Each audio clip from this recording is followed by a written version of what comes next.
Welcome to this episode of Truth TV. My guest today is Bruce Gagnon, a good friend and longtime activist. He is a co-founder and the current director of the Global Network Against Weapons and Nuclear Power in Space. Bruce, welcome to the show. Thank you.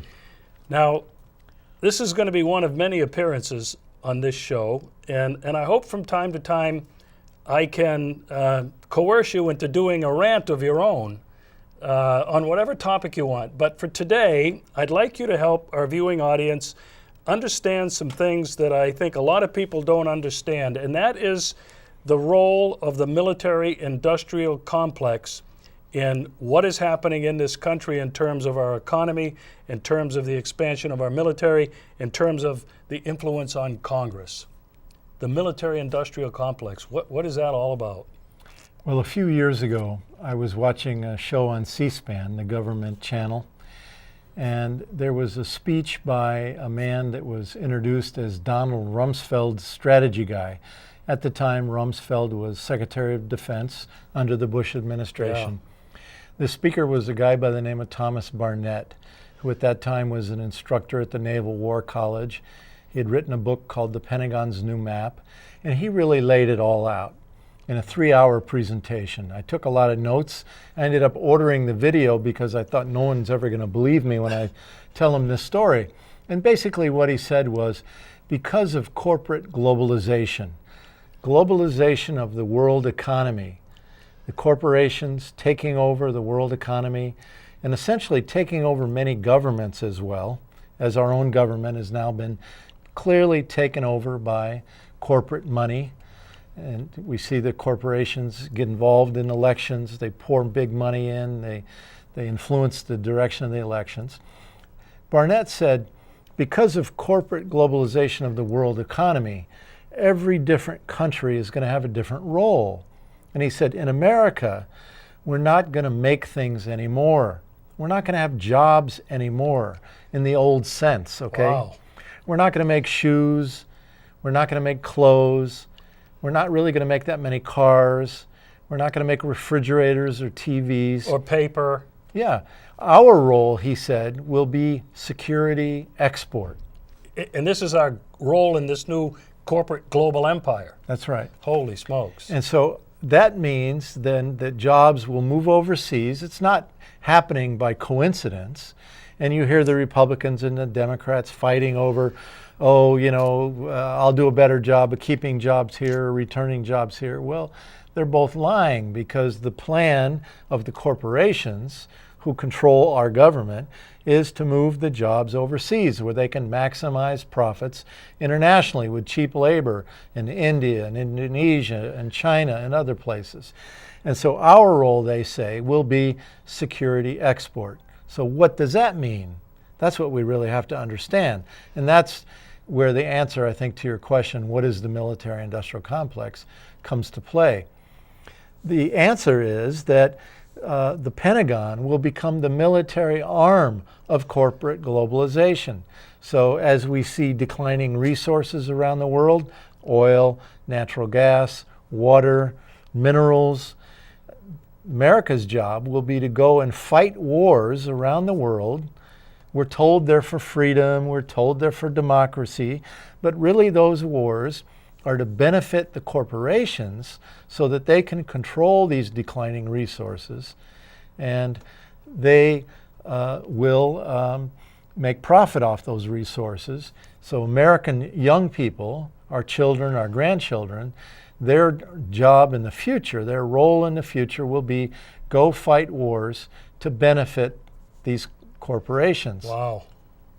And so increasingly we see that the only jobs in our local communities are building weapons of war. And that's what it's all about. And so these weapons corporations get rich. At the same time, when you look at who sits on the board of the weapons corporations, you find it's the same people that sit on the board of the oil corporations and the insurance corporations and the banking corporations and even the media corporations. And that's why increasingly the media in this country is not telling us what's really going on. because they're under the control of these forces, these corporate forces that are putting together this overall plan. So I was thinking the military-industrial complex was just those contractors that the Department of Defense hires to manufacture weapons of all kinds.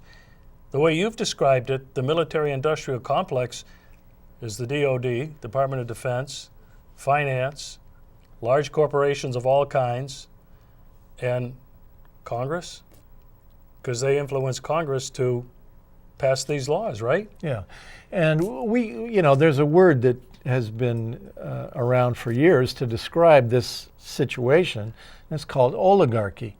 If you look in the dictionary, oligarchy is defined as control of the many by the few. Yep.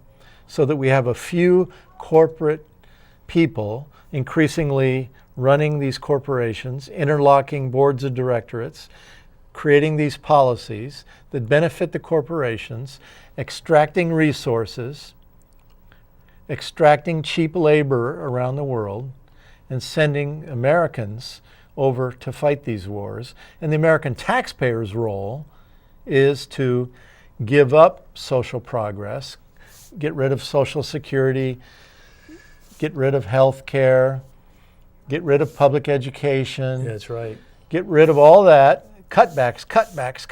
And we're seeing that. We're seeing that. Right here in the state of Maine. Right before our very eyes. Yeah, it's happening here. And the money then is turned over. The money is turned over to build this military machine that then benefits not the American people. Yeah. If you listen closely, you'll hear the politicians say, we're using our military, we're overseas protecting our interests. National security. But you have to learn to define the word our. Who is our? Whose interests are they really talking about? And it's not you and me and Mr. and Mrs. Average in Bath or anywhere else. They're talking really about the corporate interests. Well, you're talking about America's role is to export weapons and the military. Where are they going? I mean, we know where we're at now, Iraq and Afghanistan. Where else are we at now? I mean, we're all over the globe. I've heard there's something like, 800 American bases scattered around the world, regular bases, not just little outposts or forward operating bases. Tell me a little bit about that, this expansion of the military around the world. Well, in that same speech that I referred to earlier by Thomas Barnett, to a huge auditorium of military officers. You could see them in their uniforms. You could see their stars and bars on their uniforms. He was really letting them know this is where our military strategy is going in the coming years. And he had a big PowerPoint display, and he showed on this huge screen this map of the world. And he talked about parts of the world that today were not submitting to the authority of corporate globalization. People that are not yet under full control of corporate globalization. And he called it the non-integrating gap. The non-integrating gap. And he identified it. He said it's the Middle East, where we are today in Iraq, where we've been at war in Iraq. And now today, even though ostensibly we're bringing our troops home, we still have the largest embassy in the world. The State Department is now hiring civilian mercenaries from corporations to essentially continue a lot of the warfighting operations that the U.S. Army and the Marines were doing before. So we're still engaged. The taxpayers of America are still paying for it. But now, rather than through the Defense Department, it's being done through the State Department. The State Department is flying the drones over Iraq now, whereas before the Department of Defense used to do it. So or the CIA. Exactly. It's just a shell game. Okay. So anyway, we're in Iraq still. And why in the Middle East? Because there's a lot of oil there. We're in Central Asia. Barnett said part of this non-integrating gap is Central Asia, Afghanistan, Pakistan, where we are in the middle of a war today, and we've been there for a very long time, spending about $12 billion, that's with a B, every month, a massive amount of money that is coming out of the hides of the American taxpayer, and again, is stealing from our children and our grandchildren's future, education, healthcare, other such programs like that. He also identified Africa, where Barnett told that audience on that occasion, we'll be fighting 20 years from now. Well, this was just a few years ago that Barnett made this speech, and in a way, he was prophetic, because just in this past year, we saw the U.S. and NATO invade Libya. Remember that? Yeah. We took out Gaddafi. All right. Now, why did we do that? Well, we were told because he was an evil dictator and we were trying to help free the people. Well, as it turns out, Libya has the largest supply of oil on the African continent. And the U.S. military has now created a brand new command called Africa Command. And the job of Africa Command, or AFRICOM, is to take operational control of the African continent so, again, the American corporations can extract resources, oil, natural gas, water, minerals, precious metals that are used for cell phones and computers Yep. and all that stuff. And so that's why we're in Africa. That's why we invaded Libya. And that's why we will continue to be fighting in Africa. On that occasion, though, Barnett said we'll be fighting in Africa in 20 years. Well, as it turns out, we're there now fighting. it was just a couple years after he made the speech, and there we are. And we're now expanding operations in Africa. And finally, Barnett said parts of Latin America are in this non-integrating gap. Places like, for example, Venezuela, where we're being taught to hate Hugo Chavez, the president of Venezuela, who has been reelected in national elections over and over again by the people because he had the temerity to nationalize the oil and take the profits of the oil and help poor people in their country. He's now our enemy, and he's now been demonized across this country. And so that country is now on our hit list, all right? And Hugo Chavez is on our hit list. So these are the kind of situations that we will see ourselves continually in, a state of endless war in the coming years to benefit not you and me, because, with all the war we've been having, you think if it was benefiting us, things would be getting better for us in our country. But it's just the reverse, isn't it? Yeah. And the amount of money that goes to the military, or this military-industrial complex, is now better than 50% of the total budget in this country. And as they need more and more, as you pointed out, there's less and less for social services, less and less for the common good. One of the things, in fact, probably the major thing that you're working on today is to keep weapons and nuclear power out of space. That's not really the next frontier. It's now, isn't it? I mean, there's got to be thousands of satellites up there. There's a space station, or at least one, two, maybe two space stations. Are battles already being fought in space or over space? Today there are about 1,100 satellites in space. The majority of them are American military satellites. Today, the U.S. uses space technology to fight all wars on the earth below. They call it net-centric warfare. So computer networks hooked up to satellites run all warfare on the earth. Drones that are flying over Afghanistan and Pakistan, these unmanned aerial vehicles hooked up to a satellite in space. And back in the U.S., people sitting at computers, looking at the screen with a joystick, flying the drone in split-second time, real time, hooked up by the military satellite. So everything the Pentagon does today, no matter whether you're a troop on the ground, in a tank, a Humvee, a boat, a plane, or an unmanned drone, everything is coordinated by space technology. And so the U.S. Space Command says, in one of their planning documents called Vision for 2020, that the U.S. must control and dominate space.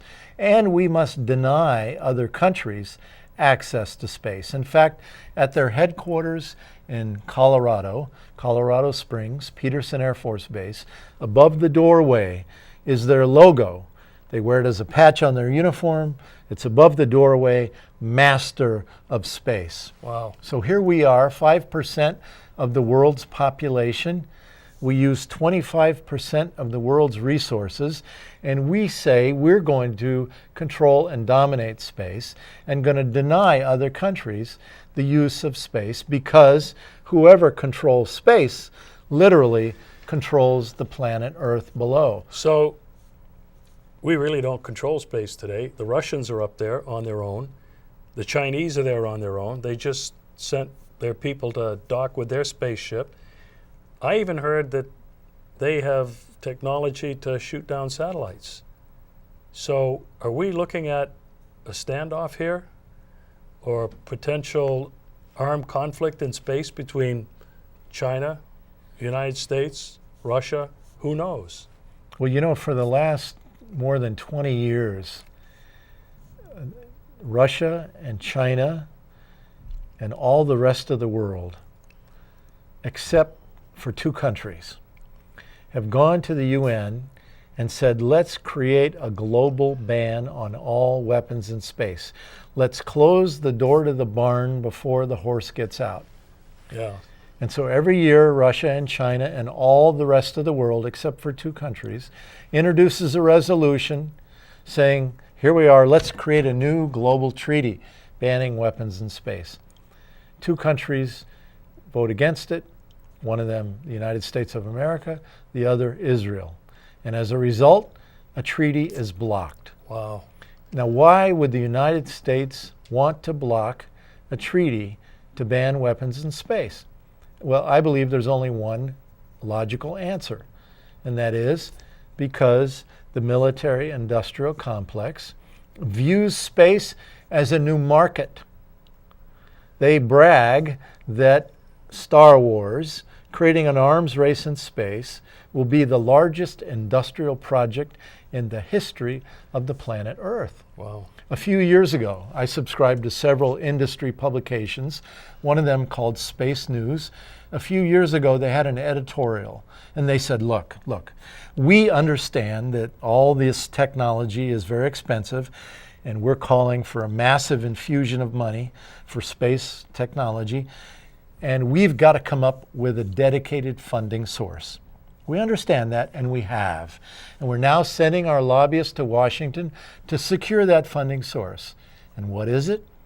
They said in the editorial, it's called the entitlement programs, that officially in America are Social Security, Medicare, Medicaid, and what's left of the welfare program that has been pretty much taken apart in recent years. These are the programs that, again, the military-industrial complex has identified to attack and defund in order to pay for an arms race in space. Wow. And that isn't what is being portrayed on television or in the print media. This is just an ideological, philosophical battle between liberal and conservative. Wow. Well, listen, I want to end. Is there a positive note to end on? I mean, this could, to me, to a lot of people, I think is very overwhelming. It's like, well, what can we do? Is there any message of hope or optimism that you have to offer? Well, it depends. It depends on what the American people do. If they roll over and play dead, they're goners. We're sunk. And that's the truth. But if the American people stand up and fight, literally, I'm talking about non-violently, fight to take back their country, take back their democracy, and stand up to this oligarchy, this control of the many by the few, then we have a chance. And what do we ask for? That's the crucial question. You know, I'm always reminded of Frederick Douglass, the former slave, that in the times of slavery in this country, he said, power concedes nothing without a demand. It never did, and it never will. So what is our demand? Well, I believe it should be jobs. Now, thank goodness for the University of Massachusetts at Amherst Economics Department, who did a study last year where they looked at $1 billion of military spending. And they said, yes, it's true. If you spend $1 billion on military production, on endless war, you create 8,600 jobs per billion. For every $1 billion, 8,600 jobs. But, they said, you take that same $1 billion and you put it into healthcare, education, home weatherization, something we really need here in Maine. Infrastructure. Infrastructure repair, roads, bridges, etc. You create in every single instance more jobs. What if you build rail system, getting us out of our gas-guzzling cars in a small way, help solve for the coming ravages of climate change? I walked to the studio today and I almost died in the heat out there. It is getting hot. And it's getting hotter by the month. We've had the hottest spring in Maine's history this year, okay? Record-breaking temperatures all over the country. What are we doing about climate change? Nothing. We've got to change the way we live. Well, the University of Massachusetts said, if we take that $1 billion from military production and we put it into building a rail system, we create 19,675 jobs for every $1 billion. Wow. So you have two choices here. Which would you rather have? Spend $1 billion of your tax money on endless war and create 8,600 jobs, or would you rather take that same $1 billion of your tax money and put it into doing something good and create 19,675 jobs building rail, doing something we really need to help solve for climate change, help us when gasoline hits $5 and $6 and $7 and $8 a gallon like it is now in Europe and other parts of the world. We're going to be there soon. People are not going to be able to afford to travel anywhere. We need rail. And so we need to be making a demand on the political system, and we need to do it now. So another $1 billion we take out of defense and we put it into infrastructure repair. Same formula, 19,000 plus jobs? Well, not as many, but you get more jobs per doing rail. You put it into healthcare, you get 12,300 jobs. Oh, wow. You put it into clean energy, solar, home weatherization, you get 12,000 jobs.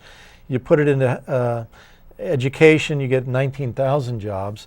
But rail, you get more jobs than any other. Wow. So diverting some of those billions, and only a handful of billions, 5 or 6 billion, would be creating millions of jobs. Well, you know, just think it through for a second. Obama or Mitt Romney say, oh, we're going to create more jobs. Yeah. How are you going to create more jobs when the corporations have a policy to move jobs overseas? Who's going to create the jobs? Well, we could take our tax dollars, stop building weapons for endless war, and we could create good jobs doing good things. That's the only way we're really going to get jobs in this country.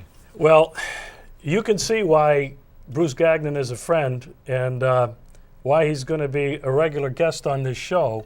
Boy, you really got fired up there, Bruce. Well, we ought to be fired up. We ought to be fired up We ought to because be. that's the only reason we're going to be able to push back against this power that you're talking about. Well, that's it for this episode of Truth TV. Thank you very much for watching, and we hope you'll tune in next time.